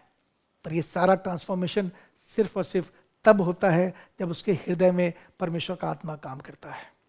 देखिए एक और पद दिखाता हूं, रोमियो उसका 8वां अध्याय उसका 26वां पद कहता है, इसी रीति से आत्मा भी हमारी दुर्बलता में सहायता करता है, क्योंकि हम नहीं जानते कि प्रार्थना किस रीति से करना चाहिए, परंतु आत्मा आप ही ऐसी आहें भर भर कर जो बयान से बाहर है हमारे लिए विनती करता है। दो एट्रीब्यूट्स, होली स्पिरिट के दो एट्रीब्यूट्स, दो एक्शन एक विश्वासी के लिए यहां दिखते हैं। पहला है वो हमारी दुर्बलता में सहायता करता है। ऐसा कोई विश्वासी नहीं जो कमजोर नहीं पड़ता। आप और मैं कई बार अपनी जिंदगी में अलग अलग डायमेंशंस में वीक पड़ते हैं। कई बार परमेश्वर के साथ जो हमारी चाल है उसमें, जो वो एक गॉडली वॉक जिसमें आपको मुझको चलना है, हम उसमें वीक पड़ जाते हैं। कई बार हम अपने रिलेशनशिप्स में वीक पड़ जाते हैं। कई बार अपने फाइनेंशियल डिसीजंस में वीक पड़ जाते हैं। There are so many dimensions where we are weak. हम कमजोर हो जाते हैं। पर वचन कहता है जब हम दुर्बल होते हैं, परमेश्वर का आत्मा हमारी सहायता करता है। There is one person you can always rely upon when you are feeling weak. When you are weak, you can always go to Holy Spirit. परमेश्वर का आत्मा सिर्फ इसलिए नहीं है कि आपको नया करे, आपको तैयार करे, पर वो इसलिए भी है कि जब कभी आप दुर्बल हैं, जब कभी आप कमजोर पड़ने लगते हैं, परमेश्वर की बातों को फॉलो करने में, परमेश्वर के सिद्धांतों पे चलने में, जब कभी आप वीक पड़ने लगते हैं, परमेश्वर का आत्मा आपकी मेरी सहायता करता है। और आगे लिखा है, क्योंकि हम नहीं जानते कि प्रार्थना किस रीति से करना चाहिए, परंतु आत्मा आप ही ऐसी आहें भर भर कर जो बयान से बाहर है हमारे लिए विनती करता है। जब कभी एक विश्वासी वीक होता है, दुर्बल होता है, अपने लाइफ में किसी जगह टेम्प्ट होने लगता है, वो उस तरीके से खड़ा नहीं हो पाता जैसा उसको चाहिए, तो पवित्र आत्मा उसको छोड़ते नहीं है। पवित्र आत्मा ऐसे नहीं है जो सिर्फ आपको आपकी परफॉर्मेंस पे इवैल्यूएट करते हैं। वो ऐसे हैं, आप जब वीक पड़ने लगते हैं वो आपको सहायता करते हैं। कई बार आप अपने आप को लेके बहुत कंडेमनेशन फील करते हैं। आपसे कुछ ऐसा हो गया जिसकी बात आप अपने आप को बहुत कंडेम करते हैं। आपको लगता है आप किसी के योग्य नहीं हैं, आप उस प्रतिष्ठा के, उस सम्मान के योग्य नहीं है जहां पर आप पहले थे। आपके अंदर एक आवाज़ आती है, अगर पवित्र आत्मा आपके साथ है, अगर आपने अपना एक जीवित संबंध परमेश्वर की आत्मा से बनाया है, उस समय कोई आपके अंदर बात करता है, वो बताता है परमेश्वर अब भी आपसे प्यार करता है। बहुत से लोग गलतियों के बाद पीछे हट जाते हैं। बहुत से लोग, उनकी लाइफ में अगर कोई ब्लंडर हो जाता है, उनसे कुछ बहुत बड़ा गुनाह हो जाता है, वो पीछे हट जाते हैं, वो परमेश्वर से दूर भागने लगते हैं। पर अगर ऐसा व्यक्ति जिसका परमेश्वर से एक जीवित संबंध है, परमेश्वर की आत्मा से जीवित संबंध है, उसकी लाइफ में जब ऐसा समय आता है, परमेश्वर का आत्मा उसे बताता है पिता उससे अब भी प्रेम करते हैं, वो सहायता करते हैं, वो हर तरीके से उसे सहायता करते हैं और उसके लिए विनती करते हैं ताकि वो विश्वासी फिर से मजबूती से खड़ा हो सके। वचन कहता है इसी रीति से आत्मा भी हमारी दुर्बलता में सहायता करता है, क्योंकि हम नहीं जानते कि प्रार्थना किस रीति से करना चाहिए, परंतु आत्मा आप ही ऐसी आहें भर भर कर जो बयान से बाहर है हमारे लिए विनती करता है। हमारी वीकनेस में जब आप और मैं वीक हो जाते हैं, परमेश्वर का आत्मा आपके और मेरे लिए इंटरसीड करते हैं, वो छोड़ते नहीं हैं। उस समय वो अपनी जिम्मेवारी में और मजबूती से और स्ट्रांगली परफॉर्म करते हैं ताकि आप और मैं उस फेलियर से, उस वीकनेस से निकल कर विक्ट्री में वॉक कर सकें। यूहन्ना उसके 15वें अध्याय में एक और एट्रीब्यूट है, एक पवित्र आत्मा का एक और कार्य जो हम विश्वासियों के नया बनाने की प्रक्रिया में वो करते हैं। पवित्र आत्मा हमें आपको कभी नहीं छोड़ते, वो लगातार आपके और मेरे साथ बने रहते हैं। और यहाँ एक और बात लिखी है, यहाँ ऐसा लिखा है 26वें अध्याय में 15 के लिखा है, परंतु जब वो सहायक आएगा जिसे मैं तुम्हारे पास पिता की ओर से भेजूंगा, अर्थात सत्य का आत्मा जो पिता की ओर से निकलता है, तो वह मेरी गवाही देगा। हालेलुया। वचन कहता है सत्य का आत्मा जो पिता की ओर से निकलता है तो वो मेरी गवाही देगा। कई बार एक विश्वासी की लाइफ में जब वो परमेश्वर में आगे बढ़ता है, बहुत डिफिकल्ट सीजन्स आते हैं। मसीही जीवन में कई बार माउंटेन्स आते हैं तो कई बार वैलीज भी आती हैं। और जब आप और मैं वैलीज में होते हैं, जब आपकी मेरी लाइफ में डिफिकल्ट टाइम होता है, तो कई बार वो यीशु मसीह की टेस्टिमनी जो आपके मेरे अंदर है कि वो ही प्रभु है, हिल जाती है। कई बार जब लोग मेरे पास आते हैं और वो अपनी लाइफ की प्रॉब्लम शेयर करते हैं, तो उनका एक सवाल होता है क्या प्रभु कहाँ है, मेरी ज़िंदगी में ऐसा क्यों हुआ। और कई बार मुझे दिखता है कि इस समय इसके अंदर वो जो गवाही है वो हिली पड़ी है। इसका जो अपने फेथ पे विश्वास है, वो जो विश्वास को लेकर, जिस फेथ को लेकर ये आगे बढ़ता है, चलता है, हिला हुआ है। और मैं कंक्लूड कर पाता हूँ, जब मैं प्रार्थना करता हूँ तो मैं एक चीज़ जो मुझे स्पष्टता से इस व्यक्ति के विषय में दिखती है, जो बहुत क्रिप कर रहा है, जो कुड़कुड़ा रहा है और जो अपने फेथ में इस समय बना नहीं हुआ, वो अपने फेथ को चैलेंज कर रहा है। उसका एक कारण है कि उसके जीवन में पवित्र आत्मा की सहभागिता नहीं है। और मैं ये बात जजमेंट से नहीं कह रहा, मैंने अपने जीवन में, अपने मसीही जीवन में जब शुरू के सालों में, जब मैं विश्वास में नया नया था, बहुत बार ऐसा हुआ कि मुझे ऐसा लगा कि शायद मैं जहाँ चल रहा हूँ, जिन चीज़ों में मैं बढ़ रहा हूँ, वो उचित नहीं है। मुझे एक खास समय याद है, मैं एक बार रांची से लौटा, मैं दिल्ली में रहता था, दिल्ली में सेव्ड हुआ था और रांची मेरा नेटिव प्लेस है। जब मैं एक बार रांची गया था और मैं रांची में बैठ के चीज़ों को सोच रहा था, तो मैंने एक बहुत ही समझदारी के साथ एक डिसीज़न लिया अपनी समझ में कि मैं लौट के ये चर्च पर जाना बंद कर दूंगा। मुझे ऐसा लगने लगा कि मैं इन चीज़ों में बहुत ज़्यादा घुस रहा हूँ और ये बातें शायद मेरे लिए नहीं है। हाँ, यीशु मसीह को मैंने समझा था, जाना था, पवित्र आत्मा को मैंने जाना था, लेकिन मुझे ऐसे एक फीलिंग आने लगी कि शायद इन चीज़ों में मैं बहुत ज़्यादा समय दे रहा हूँ। और मैंने डिसीज़न लिया कि अब मैं लौट कर जब जाऊँगा तो मैं कलीसिया जाना बंद कर दूंगा, मैं चर्च के लोगों से मिलना बंद कर दूंगा और जो कुछ समय मेरे पास है उसे मैं अपनी स्टडीज़ में, अपने करियर में लगाऊंगा। और इस डिसीजन के साथ मैं वापस आया। और मुझे याद है एक दिन मैं अपने कमरे में बैठा हुआ था और मुझे एक आवाज़ आई कि परमेश्वर का वचन उठा, बाइबल उठा। मेरे कमरे में उस समय कोई भी नहीं था।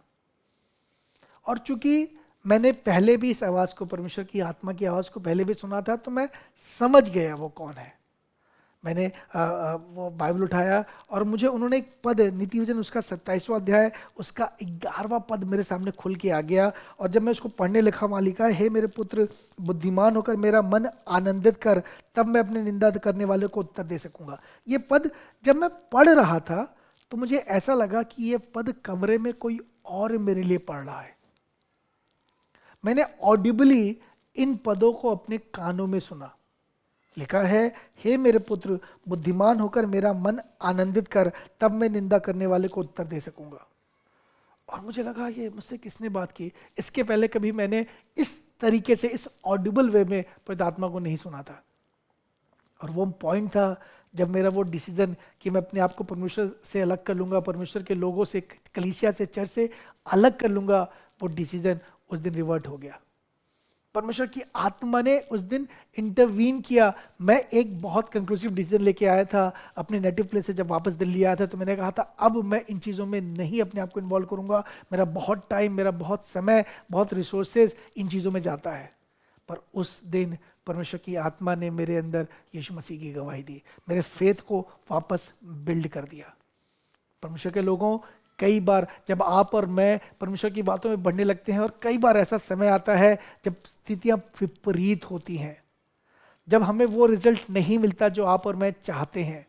हम बहुत कुछ एक्सपेक्ट करते हैं और जब हमारी एक्सपेक्टेशन फुलफिल नहीं होती, हमारा हियाव टूट जाता है, हम अपने फेथ को डाउट करते हैं, हम यीशु मसीह पे डाउट करते हैं। पर वचन कहता है, वह सत्य का आत्मा मेरी गवाही देगा। परमेश्वर के लोगों, उन वैलीज में यीशु मसीह की गवाही परमेश्वर का आत्मा देता है। आप संभवतः विपरीत परिस्थिति में गए, पर मैंने तो उस दिन एक डिसीजन ले लिया था कि अब मैं अपने आप को परमेश्वर की बातों से अलग कर लूंगा। पर उस दिन अगर परमेश्वर की आत्मा ने इंटरवीन नहीं किया होता तो निसंदेह आज आप मेरा वचन नहीं सुन रहे होते। वचन कहता है, परंतु जब वो सहायक आएगा, वो सहायक जो सहायता करता है, जब आप और मैं वीक होते हैं, जब आपका मेरा फेथ कमज़ोर पड़ता है, तब वो सहायक आता है, पिता की ओर से आता है, और वो एक काम करता है, वो पवित्र आत्मा की गवाही देता है। वो होल्ड कर लेता है, आपको मुझको गिरने नहीं देता, आपका मेरा फेथ संभाल लेता है, और फिर से जो यीशु मसीह की गवाही आपके मेरे अंदर है उसे फिर से स्ट्रॉन्ग कर देता है। परमेश्वर के लोगों, आगे लिखा है यूहन्ना उसका 14वां अध्याय उसका 26वां पद कहता है, परंतु सहायक अर्थात पवित्र आत्मा जिसे पिता मेरे नाम से भेजेगा, वह तुम्हें सब बातें सिखाएगा और जो कुछ मैंने तुमसे कहा है वह तुम्हें स्मरण कराएगा। पवित्र आत्मा एक और काम करते हैं, जब आप और मैं वीक पड़ते हैं तो यीशु मसीह की गवाही को फिर से आपके मेरे अंदर बिल्ड कर देते हैं। पर यहाँ लिखता है, वह तुम्हें सब बातें सिखाएगा। परमेश्वर ने आपके और मेरे लिए एक स्थान, एक महिमा का स्थान, एक डेस्टिनी परमेश्वर ने आपके लिए रखी है जो बहुत ग्लोरीफाइड है। और उस ग्लोरी तक पहुंचने के लिए, उस ग्लोरीफाइड पोजीशन तक, उस डेस्टिनी तक पहुंचने के लिए आपका मेरा नया होना है। और इस नए होने की प्रक्रिया में पवित्र आत्मा एक काम करते हैं, वो लगातार आपको मुझको सब बातें सिखाते हैं। लाइफ में बहुत से मसले होते हैं, कई बार लोग आते हैं कहते हैं, पादी साहब आपको नहीं पता मेरी लाइफ में कितने चैलेंजेस हैं। मैं ईमानदारी से कहता हूँ, भाई मुझे नहीं पता आपकी लाइफ में कितने चैलेंजेस हैं, पर एक है जिसे पता है, और उसको पता है आपकी लाइफ के हर चैलेंज में आपको क्या करना है। कई बार लोग इस तरह से, भैया बताइए वो कौन है, और मैं बताता हूँ, परमेश्वर का आत्मा जिसके लिए लिखा है वह तुम्हें सब बातें सिखाएगा। एक खादिम के तौर पे संभवतः मेरे पास आपकी सब बातों का जवाब नहीं हो, पर परमेश्वर के आत्मा को पता है, वह तुम्हें सब बातें सिखाएगा। सब बातें मतलब आपकी लाइफ में जहाँ जहाँ चैलेंजेस हैं, आपकी लाइफ में जो जो इश्यूज है जिसको आप अपने लेवल से रिजॉल्व नहीं कर पा रहे, परमेश्वर का आत्मा में सब बातें सिखाएगा। वो इसलिए है, वो आपको छोड़कर नहीं जाता, वो इसलिए है कि आपको सब बातें सिखाए और आपको फिर से नया कर दे, आपको बदल दे, आपका पुराना व्यक्तित्व हटाकर आपके अंदर यीशु मसीह का व्यक्तित्व डाल दे। लिखा है, परंतु सहायक अर्थात पवित्र आत्मा जिसे पिता मेरे नाम से भेजेगा, वह तुम्हें सब बातें सिखाएगा। जितनी बार यीशु मसीह ने पवित्र आत्मा की बात की, उन्होंने एक शब्द बार बार इस्तेमाल किया, सहायक। सहायक, वह सहायक है, वह आपकी सहायता करता है, वह आपको हर रीति से परमेश्वर के लिए तैयार करना चाहता है, उन प्रोमिसेस के लिए जो परमेश्वर ने आपके लिए रखी है उसके लिए तैयार करना चाहता है। और वो आपको ना सिर्फ यीशु मसीह की गवाही देता है, वचन कहता है वह तुम्हें सब बातें सिखाएगा और जो कुछ मैंने तुमसे कहा है सब तुम्हें स्मरण कराएगा। परमेश्वर के लोगों, परमेश्वर ने आपके लिए कुछ रखा है, एक डिवाइन प्लान है परमेश्वर का, ऐसा प्लान जिस लेवल पे ना आपने ना आज तक देखा है, ना सोचा है, ना आपने उस लेवल पे कभी जाके कल्पना की है। पर परमेश्वर का आत्मा आपको उस लेवल के लिए तैयार करना चाहता है। मैंने अपने जीवन में कभी नहीं सोचा था कि मैं इस योग्य बनूंगा कि मैं लोगों से परमेश्वर का वचन बांट सकूं। मुझे पता है मैं अपने लिए क्या सोचता था। मैं अपनी दृष्टि में एक पापी था, एक ऐसा व्यक्ति था जिसे समाज से निकाल देना चाहिए। पर वहाँ से अगर किसी ने मुझको यहाँ लाकर खड़ा किया है तो परमेश्वर का आत्मा है। आज मैं आपको इसी बात के लिए प्रेरित करना चाहता हूँ, आपको प्रोत्साहित करना चाहता हूँ कि परमेश्वर की आत्मा के साथ एक जीवित संबंध बनाइए। एक ऐसा संबंध जिसमें आप उनको वैसे जाने, वैसे पहचाने जैसे वो हैं। और जब आप उस अंडरस्टैंडिंग के साथ, आप पवित्र आत्मा की सही अंडरस्टैंडिंग के साथ जब आप उनको समझेंगे, उनको रिसीव करेंगे, उनको सरेंडर करेंगे, वो आपको बदल देंगे, आपको वो विश्वासी बना देंगे जो परमेश्वर आपको चाहते हैं बनता हुआ देखना। वो पिता की इच्छा जानते हैं, वो यीशु मसीह की इच्छा जानते हैं, और वो आपके मेरे जीवन में सिर्फ इसलिए है कि आपको मुझको परमेश्वर के योग्य बना दें। तीतुस उसका 3 अध्याय उसका 5वां पद कहता है, जिसके आखिरी हिस्से में लिखा है, पवित्र आत्मा के हमें नया बनाने के द्वारा हुआ है। मैं आज प्रार्थना करना चाहता हूँ कि ये नया होना आपके जीवन में शुरू हो जाए। जितने लोग आज ये परमेश्वर का वचन सुन रहे हैं, मेरी ये प्रार्थना है आपके जीवन में पवित्र आत्मा का कार्य आरंभ हो जाए। आप उसे रिसीव करें, परमेश्वर के उस व्यक्तित्व को, पवित्र आत्मा को कोई सामर्थ ना समझें, पर जाने वो खुद परमेश्वर है, और वो सिर्फ इसलिए है कि आपको बदल सके, आपको नया कर सके। आइए अपने सरों को झुकाएं और प्रार्थना करें। परमेश्वर पिता, हम आपका धन्यवाद करते हैं, धन्यवाद करते हैं यीशु मसीह कि आपने अपना आत्मा हमें रखा है, हमारे लिए भेजा है। आज मेरी प्रार्थना है परमेश्वर, जो कुछ आपने मुझे सौंपा मैंने इनसे शेयर किया है परमेश्वर, विनती करता हूँ इनमें से हर एक अपने आप को पवित्र आत्मा के प्रति समर्पित कर दे। प्रभु जी, ऐसा कोई भी ना हो जो प्रभु जी उन वायदों से, उन प्रोमिसेस से, उन ब्लेसिंग से वंचित हो जो इनके लिए रखी है। पर प्रभु जी, जैसा तेरा वचन कहता है, इनमें से हर एक नया हो जाए, नया हो जाए, ताकि वो नया दाखरस इनकी जिंदगियों में उडेल दिया जाए। और इस पूरी प्रक्रिया में इनमें से हर एक पवित्र आत्मा आपको समर्पण के साथ आपको सबमिट कर सके। यीशु मसीह, आपके नाम से आज मैं इन सबको आशीष देता हूँ, इनके लिए मांगता हूँ, इनके जीवन में पवित्र आत्मा आपकी सहभागिता और आपके प्रति समर्पण आरंभ हो, और आने वाले दिनों में परमेश्वर इनमें से हर एक बदल जाए, वहाँ पहुँचे, वैसा बन जाए जैसा पिता आपकी इनके लिए इच्छा है। इस प्रार्थना को प्रभु यीशु मसीह के नाम से मांगता हूँ, आमीन। God bless you. हम आशा करते हैं कि आज की सर्विस से आपने आशीष को पाई है। अगर आपके पास कोई टेस्टिमनी है या कोई प्रेयर रिक्वेस्ट है, या आप किसी विषय पर काउंसलिंग चाहते हैं, तो हमारे कॉन्टैक्ट डिटेल्स आपकी स्क्रीन पर हैं। If you would like to be a financial partner or sow a seed, then our account details are on your screen.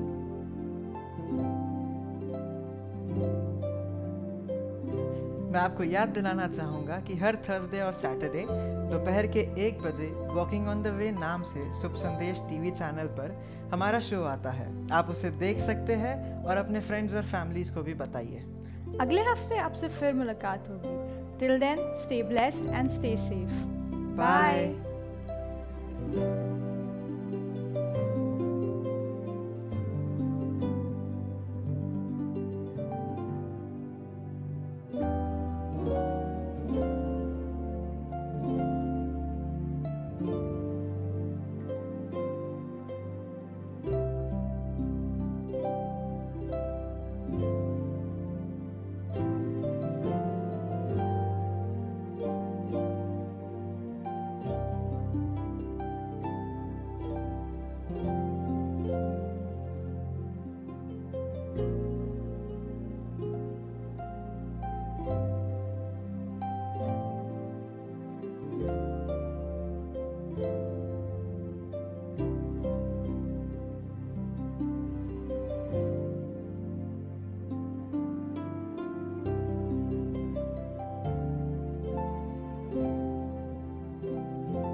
you